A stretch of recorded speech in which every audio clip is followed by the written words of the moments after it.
Today, let's go back in time to 1906. We're in Zurich at the famous Burgholzli Asylum, and we're meeting a young psychiatrist. Now, this isn't the Carl Jung we know from books, not yet the global icon. This is a young doctor, and he's staring into the face of one of the most terrifying mysteries of his time, Dementia Praecox. That's what they called the shattered state of mind we now know as schizophrenia. And he had this incredible idea that buried deep inside the madness, there was a message, and he was absolutely determined to figure out how to read it. His starting point was statements just like this one. I mean, what do you even do with that? It's baffling. It sounds like complete and utter nonsense.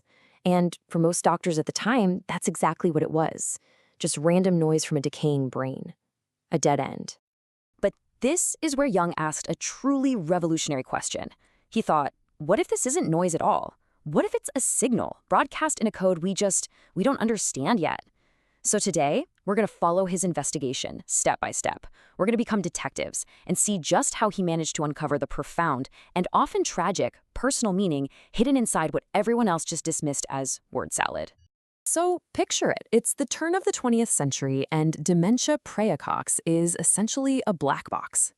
Doctors, they could describe the symptoms, the strange postures, the jumbled speech, all of it. But the why, the psychological cause, nobody had a clue if there even was one. The theories that were floating around were, they were pretty mechanistic. One camp basically said, look, it's just a failure of attention. The mind can't focus, so it spits out random junk. The other view was even more grim. They saw it as the meaningless sparks flying off a faulty machine, a physical brain disease, and that's it. For Jung, neither of these was good enough. He felt calling it brain decay was just a matter of words. It was a label, not an explanation. And worse, it completely dismissed the patient's inner world, their psyche, as totally irrelevant. And this is where he takes a huge leap. He proposes something truly radical for the time. He suggests that the psyche, even when it's fractured into a million pieces, is always trying to communicate. These symptoms, he argued, they weren't just the wreckage of a broken mind. They were the mind's desperate attempt to tell its story, using the only language it had left. Okay, so if it's a strange language, you need a key to unlock it, right? Jung found that key in a concept he'd been developing, something he called the feeling-toned complex. The best way to think about this is like a little solar system inside your mind. At the center, the sun, is a really powerful emotion. Could be trauma, shame, love, whatever. And orbiting that sun are all the memories, ideas, and images that are connected to it. This whole unit, this complex, has its own energy. It's got its own gravity. It can pull your thoughts in. It can drive your actions, almost like a little sub-personality living inside of you. Now, you might be thinking, okay, that sounds kind of bad, like something you'd only find in a very sick person. But here's the thing. Jung argued that having complexes is totally normal. They're a fundamental part of a healthy mind. They're actually the engines that power our passions, our ambitions, and of course, our pain. And to prove this, Jung used this brilliant, everyday example, being in love. Think about it. When you're in love, you're completely possessed by that complex, right? Your whole world revolves around it. You hear a certain song on the radio, you see their name somewhere. Everything seems to point back to that one person. For Jung, this was the perfect example of how a complex can totally take over a normal person. In psychosis, he figured, it's that same incredible power, just unleashed, without a conscious ego there to keep it in check. So Jung has his key, the feeling-toned complex. But, a key doesn't do you much good if you don't understand how the lock works. He needed a method. He needed to figure out the bizarre grammar these complexes were using to speak. And this was his big breakthrough. He was heavily influenced by Freud's brand new, groundbreaking book, The Interpretation of Dreams. And he had this light bulb moment where he realized that the language he was hearing from his patients followed the exact same logic as our dreams. It wasn't rational, it wasn't linear, it spoke in symbols, in metaphors, in these strange mashups of ideas. He really zeroed in on two main principles. First, there's condensation.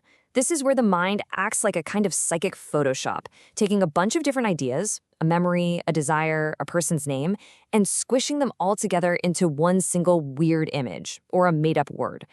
Then there's displacement. That's when the intense emotion that's really attached to a big, scary idea gets moved over and stuck onto something that seems totally random and trivial. It's a way of hiding the real meaning, even from yourself. All right, so now we can go back to the asylum. We've got the theory, now let's see it in action. Armed with the idea of the complex and the logic of dreams, Jung starts trying to decode his patients' worlds. Let's look at the case of B. Selt, an unmarried dressmaker who'd been in the hospital for years.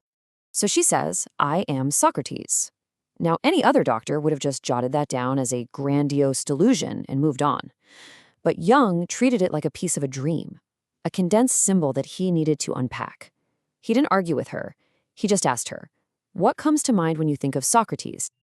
And what she said was just incredible. Look at the pattern here. She talks about being falsely accused, slandered, unjustly imprisoned, but then right in the middle of all that, she starts talking about her own life, how she was the best dressmaker, a true artist, a professor of her craft, how she was so meticulous and wise in her work. And suddenly, it all clicks into place. I Am Socrates wasn't a delusion at all. It was a poem.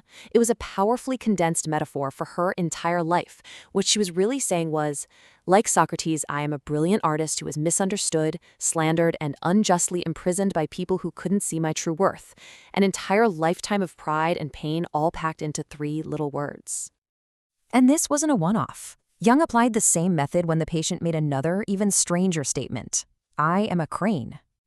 So he digs in and he finds 2 key associations. First, she talks about Switzerland as a symbol of freedom. And second, she mentions a famous German poem she knew, The Cranes of Ibycus, where the cranes are these symbols of a free, wild spirit. So she condenses these ideas. Switzerland is free, cranes are free, I am free. Therefore, I am a crane, which is really her way of screaming, I'm a free being and I do not belong in this prison. You can see how this was so much more than just a clever therapeutic trick. The implications of what Jung was doing were huge. He wasn't just helping one person, he was changing the way psychiatry saw its most seriously ill patients. This timeline really tells the story. It's like a relay race of ideas. First, Emil Kraepelin defines the disease from a medical standpoint. Then, Sigmund Freud comes along and gives the world these powerful tools for analyzing symbols. Jung is the one who takes the baton, and in 1906, he's the first to really apply those tools to psychosis and find meaning. And just 2 years later, Jung's own boss, Eugene Bloor, renames the whole condition schizophrenia, meaning split mind, a name that comes directly from Jung's work on these autonomous complexes. Ultimately, what Jung showed the world was that the shattered language of psychosis isn't gibberish. It's a symbolic language. It's mythological. When a mind gets cut off from our shared reality, it turns inward and starts speaking in the ancient language of dreams and symbols. It creates a personal myth to try and make sense of its own unbearable suffering. It's a deeply, profoundly human response to an inhuman situation.